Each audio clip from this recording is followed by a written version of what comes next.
वंचितों के लिए, दबे कुचले लोगों के लिए उनका संघर्ष सदैव याद किया जाएगा।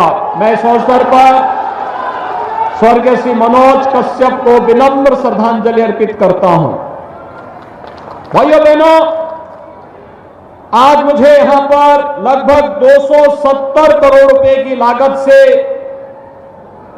131 करोड़ रुपए की जलालाबाद, कटरा और तिलहर विधानसभा क्षेत्र की परियोजनाओं के लोकार्पण और शिलान्यास का अवसर अपने माननीय सांसद, प्रदेश सरकार के मंत्री और माननीय विधायकों की उपस्थिति में करने का सौभाग्य प्राप्त हुआ है।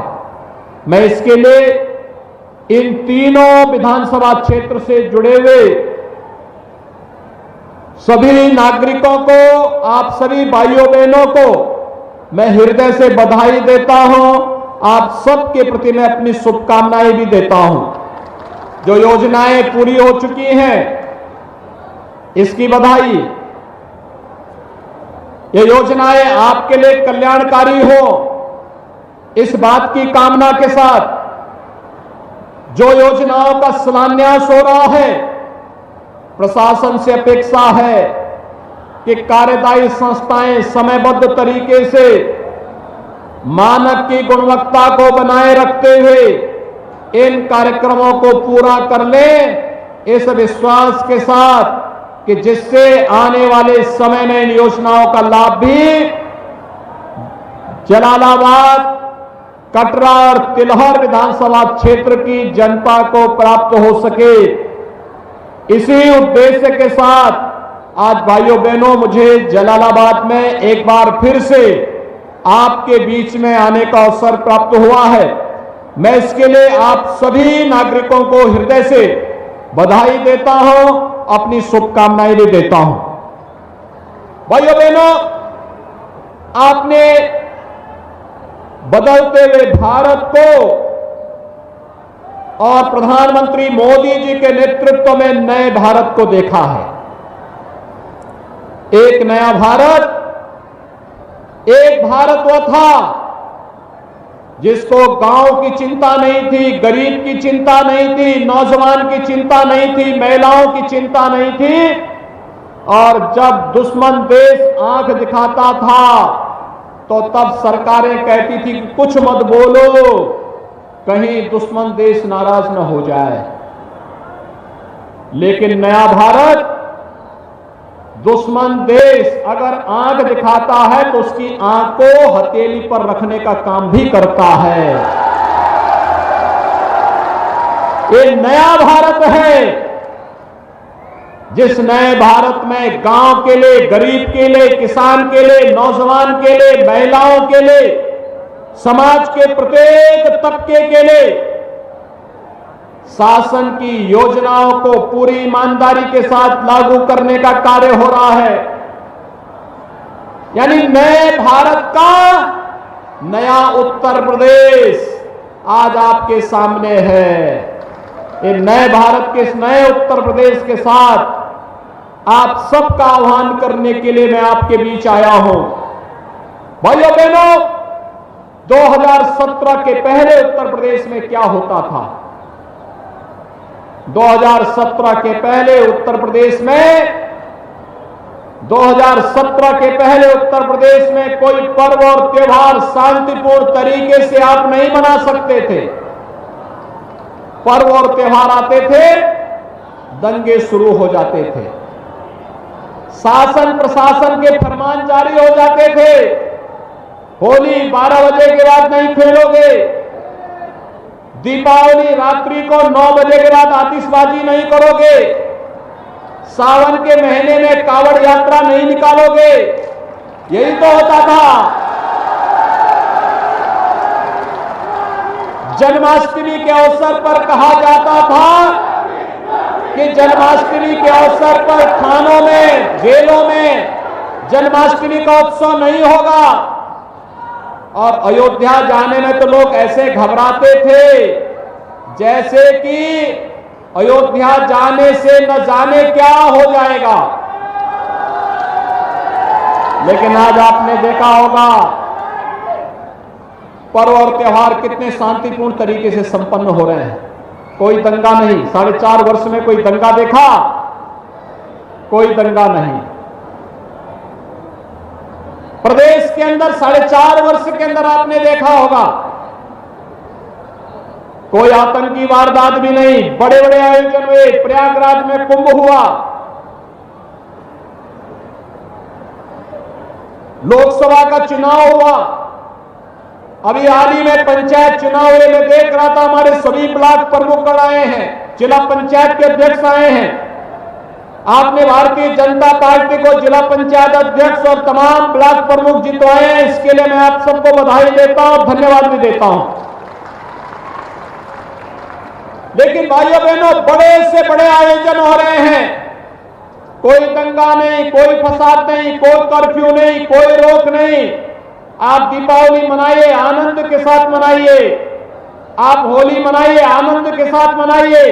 पर्व और त्योहार आनंद के साथ मनाइए। और कावड़ यात्रा में भी शानदार तरीके से भगवान शिव का भजन गाते हुए कावड़ यात्रा भी निकालिए, कोई रोक टोक नहीं, कोई कर्फ्यू नहीं, कोई फरमान नहीं। और आपकी आस्था के सामने अब तो कोरोना भी पस्त हो गया है। कोरोना ने दुनिया को पस्त किया, आपकी आस्था और आपके उमंग ने कोरोना को पस्त कर दिया। और इसलिए भाइयों बहनों, क्योंकि सरकार का पहले दिन से था, एक ही संकल्प था, अपराध और अपराधियों के प्रति जीरो टॉलरेंस की नीति के तहत कार्य करेंगे। हमने अपराध और अपराधियों के बारे में कोई किसी भी प्रकार की रियायत नहीं दी और दंगाइयों को संदेश दिया, दंगा करोगे 7 पीढ़ियां भरते भरते भरपाई करते करते थक जाएंगी, कभी पूरा नहीं कर पाओगे, इसलिए दंगा करना भूल जाओ। आज किसी पे झूठे मुकदमे नहीं होते, आज विकास के कार्य होते हैं। यही अंतर है। समाजवादी पार्टी की सरकार 12 में आई थी, आते ही दंगे हुए थे। कोसी कला का दंगा, बरेली का दंगा, लखनऊ का दंगा, कानपुर का दंगा, मुजफ्फरनगर का दंगा, हर तीसरे दिन एक नया दंगा। सरकार आई थी समाजवादी पार्टी की थी, उसने पहला काम किया था श्री राम जन्मभूमि पर आतंकी हमला करने वाले आतंकवादियों को, मुकदमों को वापस लिया था।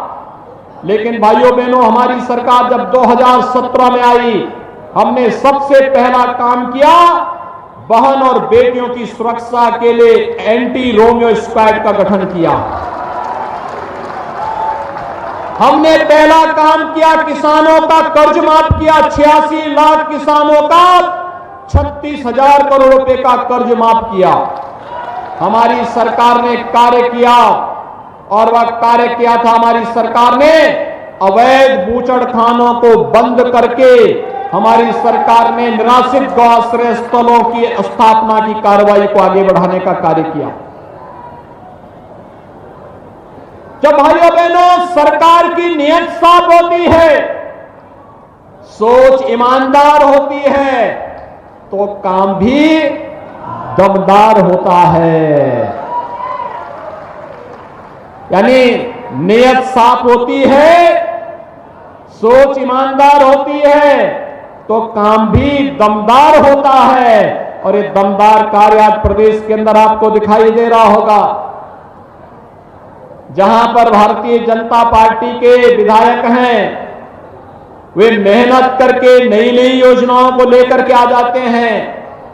कोई पॉलिटेक्निक बनाता है, कोई डिग्री कॉलेज बनाता है, कोई इंटर कॉलेज बनाता है, कोई मेडिकल कॉलेज बनाता है, कोई हॉस्पिटल लेकर के आता है, कोई आईटीआई और स्किल डेवलपमेंट का सेंटर लेके आता है, कोई उद्योग लेकर के आता है, कोई पर्यटन केंद्र के रूप में विकसित करने के लिए पैसा लेके आता है।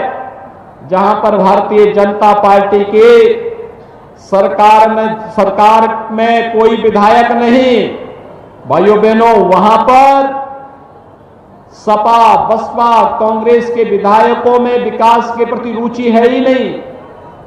वे तो केवल अपने आप तक सीमित हैं। उनके लिए प्रदेश परिवार नहीं है, उनके लिए अपना और अपना परिवार ही प्रदेश है, उससे बाहर सोच ही नहीं है। और भारतीय जनता पार्टी के लिए, प्रधानमंत्री मोदी जी के लिए पूरा भारत परिवार है और हमारे लिए पूरा उत्तर प्रदेश की 25 करोड़ जनता ही परिवार है।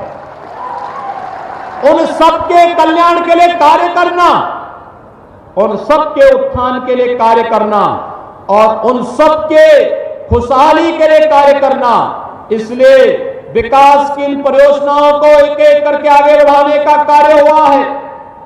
याद करिए, हुदहुद चक्रवात आया था 2015 में और भाइयों बहनों, अप्रैल 2015 में चक्रवात आने के बाद मार्च 2017 तक किसानों का उसका मुआवजा नहीं मिल पाया था। पिछले महीने अतिवृष्टि हुई थी 17 से 19 अक्टूबर के बीच, आज है 9 नवंबर, अब तक हम 5.5 लाख किसानों को उनकी फसल का नुकसान का मुआवजा बांट चुके हैं और हर जिला प्रशासन से कह चुके हैं, जहां भी अन्नदाता किसानों को नुकसान हुआ है उसका तत्काल आकलन करके प्रदेश में भेजो और तत्काल किसानों के खातों में पैसे भेज दो। आपने देखा होगा, पहले आपदा में जन धन की हानि होती थी, कोई पूछता नहीं था, महीनों वर्षों तक गरीब को कोई नहीं पूछता था, किसान को कोई नहीं पूछता था, बटाईदार को कोई नहीं पूछता था। आज दुर्भाग्य से कहीं कोई आपदा आई, कोई जनहानि हुई, अगले 24 घंटे के अंदर हमारा विधायक, हमारा सांसद, जिला प्रशासन उस गरीब परिवार के पास सहायता लेकर के, चेक लेकर के पहुंच जाता है कि भाइयों ये आपका प्रदेश सरकार ने ये मुआवजा इसके लिए उपलब्ध करवाया है। आपने देखा होगा 2017 के पहले किसानों से क्रय नहीं होता था, आड़ती हावी थे। 2017 के बाद किसानों से सीधे क्रय किया जा रहा है। 2017 के पहले गन्ना किसानों का 7 वर्षों का गन्ना मूल्य बकाया था और इस समय हमारी सरकार ने 1,45,000 करोड़ रुपए का गन्ना मूल्य का भुगतान गन्ना किसानों के खाते में कर दिया है।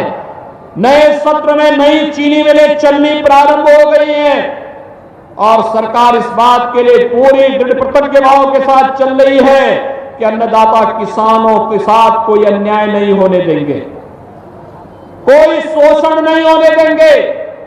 धान क्रय केंद्रों को तेजी के साथ विगत वर्ष की तुलना में ज्यादा क्रय केंद्र बनाने के लिए कहा गया है और स्पष्ट चेतावनी दी गई है कि अगर किसान की कोई शिकायत आई तो फिर उस समय जवाबदेही तय करेंगे जो भी जिम्मेदार होगा।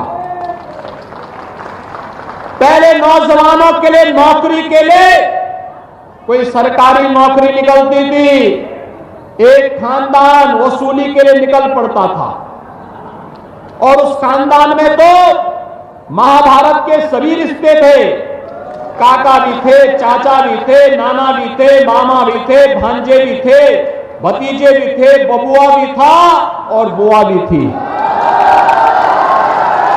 ये सभी रिश्ते थे और वे सब वसूली के लिए निकल पड़ते थे। एक गरीब बेचारा जिंदगी भर की कमाई का पैसा बेटे की नौकरी के लिए देता था, न्यायालय स्टे कर देता था, पैसा भी गया, नौकरी भी नहीं मिली। लेकिन 4.5 वर्ष के दौरान भाइयों बहनों, उत्तर प्रदेश के 4.5 लाख नौजवानों को सरकारी नौकरी हमारी सरकार ने दिया है। आप अपने अगल बगल देख रहे होंगे, जितनी महिला आरक्षी भर्ती है ना, ये सभी 2017 के बाद ज्यादातर भर्ती हुई है और ये तब भर्ती हुई जब हम लोगों ने कहा कि कम से कम 20% महिलाएं और बालिकाएं भर्ती होनी चाहिए जो कम से कम मजलूमों को ठीक तो कर सकेंगी। और आज आप देख रहे होंगे मिशन सत्य के फेज 3 में इनके द्वारा बेहतरीन कार्य किया जा रहा है।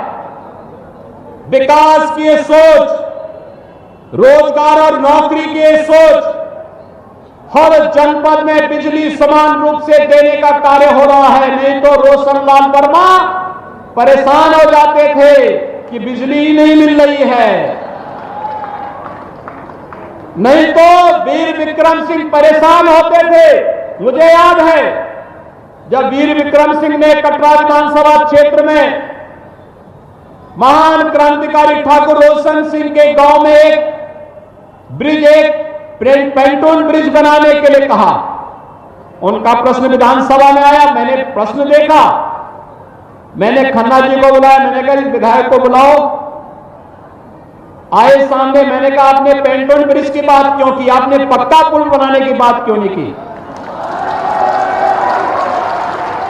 फिर उन्होंने कहा साहब हम तो पक्का ही पुल चाहते हैं, लेकिन हमें मालूम था पिछली सरकारें नहीं देती थी तो इसलिए हमको यही था।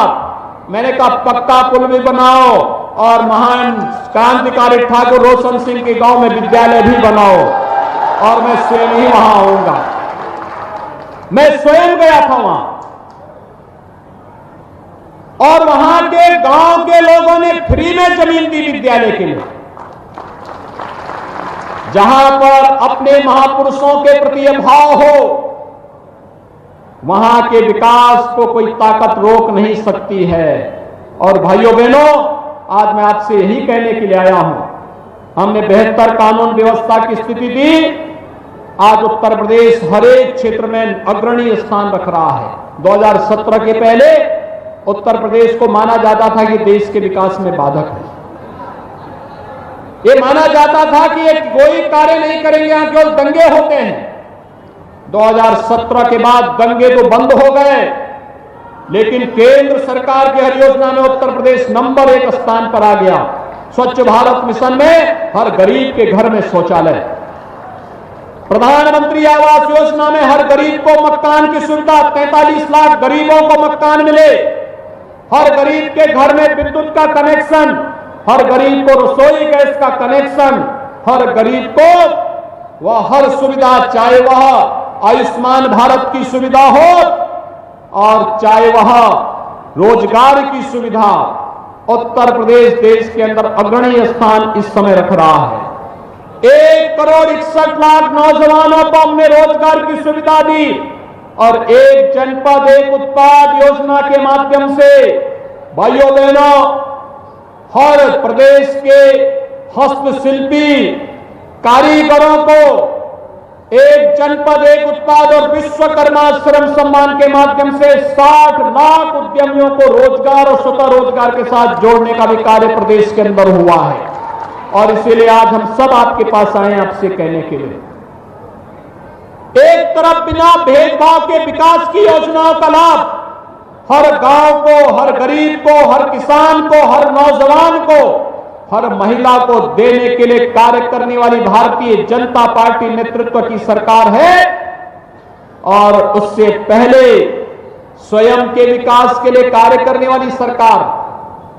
भाइयों बहनों, अंतर यही है, 2017 के पहले इन योजनाओं का लाभ किसी गरीब को नहीं मिलता था, किसी किसान को नहीं, किसी नौजवान को नहीं, किसी महिला को नहीं मिलता था। इसका लाभ एक खानदान ले जाता था। 2017 के पहले अयोध्या में दीपोत्सव नहीं होता था, सेपई में नाच गानों का कार्यक्रम होता था। आज अयोध्या में दीपोत्सव का कार्यक्रम होता है। भगवान राम के 14 वर्ष के वनवास के उपरांत अयोध्या आगमन की स्मृति में पूरे देश के अंदर दीपावली का कार्यक्रम कैसे होना चाहिए, अयोध्या उसका साक्षी बनता है। हर भारतवासी गौरव की अनुभूति करता है। पहले प्रदेश में दंगे होते थे, आज दंगे नहीं होते। पहले माफिया सत्ता का सरपरस्त बनकर के गरीबों का जीना हराम करता था, आज उन पेशेवर अपराधी और माफियाओं की अवैध कमाई पर सरकार का बुलडोजर जब उनकी छाती से होकर के गुजरता है, तो उनकी आने वाली पीढ़ी भी कहती है, गले में तख्ती लटका करके चलते हुए कहती है कि आगे से ऐसे अपराध नहीं करेंगे, जान बख्श दो। और भाइयों बहनों, आज हम सब यही कहने के लिए आपसे आए हैं, ये जो विकास का कार्य हो रहा है, योजनाओं का लाभ मिल रहा है, सामान्य दिनों में तो होता ही था।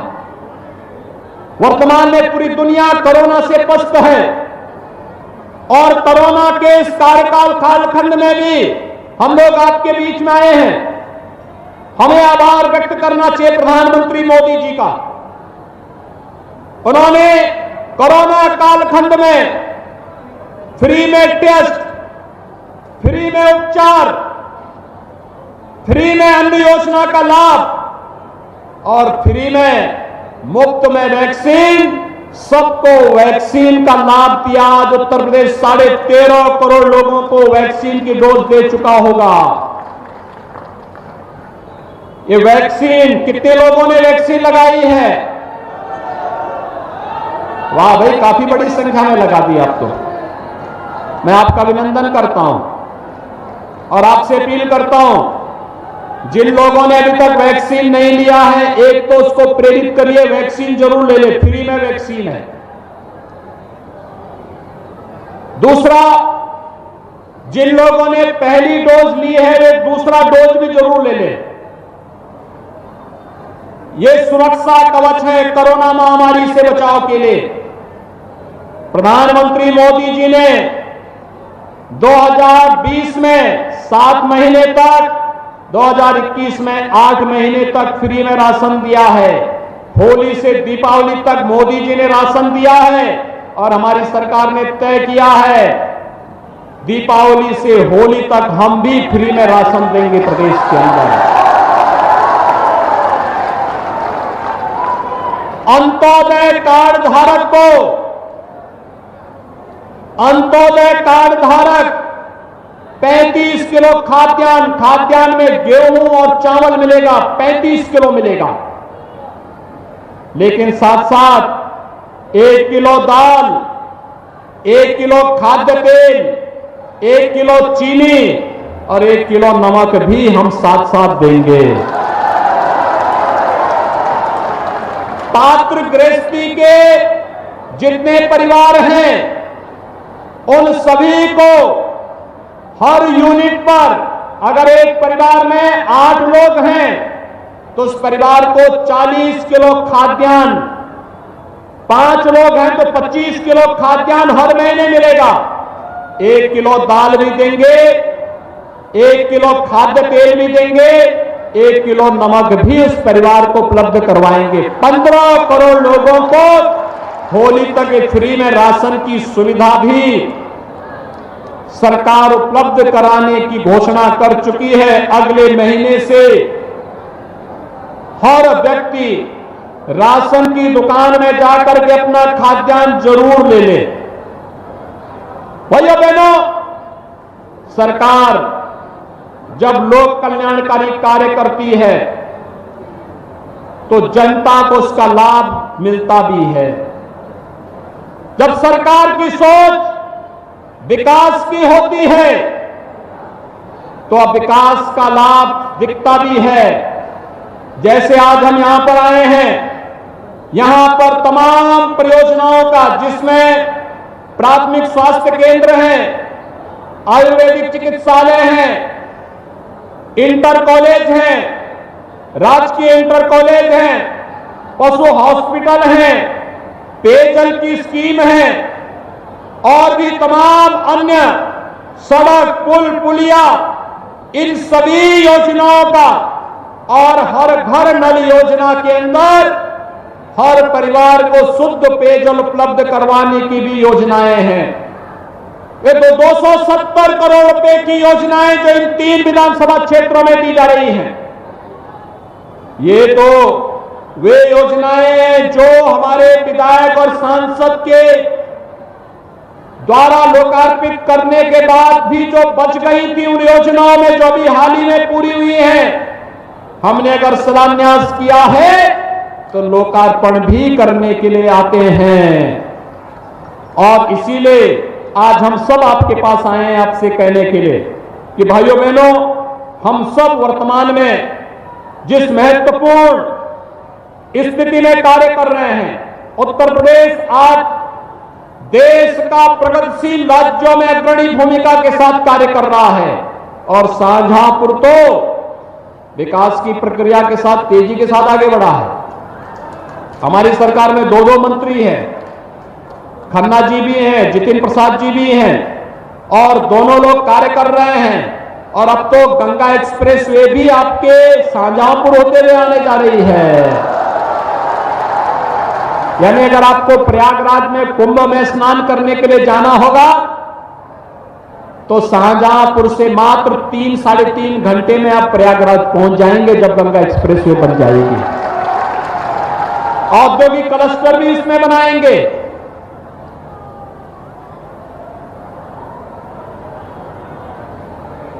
हमारे तिलहर से विधायक रोशनलाल जी कह रहे थे प्रयागराज में रहूंगा। मैंने कहा प्रयागराज आपके पास स्वयं आ जाएगा, गंगा एक्सप्रेसवे को थोड़ा बनने दीजिए। और भाइयों बहनों, आज जब हम लोग जलालाबाद विधानसभा क्षेत्र में आए हैं, मैं अपील करना चाहूंगा जलालाबाद विधानसभा क्षेत्र के सभी नागरिकों का, 2017 में अगर भारतीय जनता पार्टी यहां से जीती होती तो जो काम तिलहर में हो रहा है, जो काम कटरा में हो रहा है, जो कार्य शाहजहांपुर में हो रहा है, वह सब कार्यों का लाभ जलालाबाद में भी इन विधायकों के प्रयास से यहां भी देखने को मिलता। और मैं अपील करूंगा, सरकार ने अपने स्तर पर जो दिया वो तो आया ही है, लेकिन हम सबको इसमें और तीव्रता के लिए आने वाले समय के लिए सतर्क रहना होगा। इस दृष्टि से मैं एक बार फिर से आप सभी को इन सभी परियोजनाओं का हृदय से आपको मैं बधाई देता हूं, आपके प्रति अपनी शुभकामनाएं देता हूं। ये सभी परियोजनाएं आपके जीवन के लिए मंगलदायी बने, आपके लिए शुभकारी बने। शाहजहांपुर वासियों के लिए ये सभी योजनाएं खुशहाली का कारक बने, इस विश्वास के साथ इन सभी परियोजनाओं को आप सभी को समर्पित करते मुझे हार्दिक प्रसन्नता की अनुभूति हो रही है। आज के इस अवसर पर मैं आप सबको यह आश्वासन देना चाहता हूं कि सुरक्षा और समृद्धि के मार्ग पर हम उत्तर प्रदेश को तेजी के साथ लेके आगे बढ़ रहे हैं। इस पूरे अभियान में आपका आशीर्वाद सरकार को और प्रत्येक जनप्रतिनिधि को मिले, इस विश्वास के साथ मैं आज के इस अवसर पर अपनी वाणी को देता हूं विराम। आप सबको मैं इन सभी पर्व और त्योहारों की बधाई भी देता हूं, शुभकामनाएं भी देता हूं। अपनी वाणी को यहीं पर देता हूं विराम। जय जय श्री राम। माननीय मुख्यमंत्री जी के उद्बोधन